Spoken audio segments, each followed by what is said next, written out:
Hello বন্ধুরা, তোমরা সবাই কেমন আছো? আশা করি সবাই ভালো আছো আর আমিও ভালো আছি।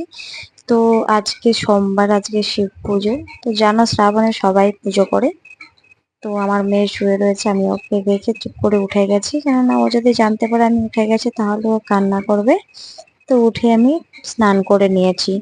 ও ওঠার আগে আমাকে পুজোটা দিয়ে দিতে হবে, না হলে ও উঠে যদি আমাকে পাশে না দেখে ও আবার কান্না করবে। তো আমি পুজো দিতে গেছি, তারই মধ্যে দাদাও পুজো দেওয়া শেষ হয়েছে। তারও কিছুক্ষণ পর দিয়ে আমার ছোটদা চলে এসছে। দাদা ওরা বাইরে গেছিল পুজো দিতে। তো দেখো আমার বড়দাও চলে এসছে।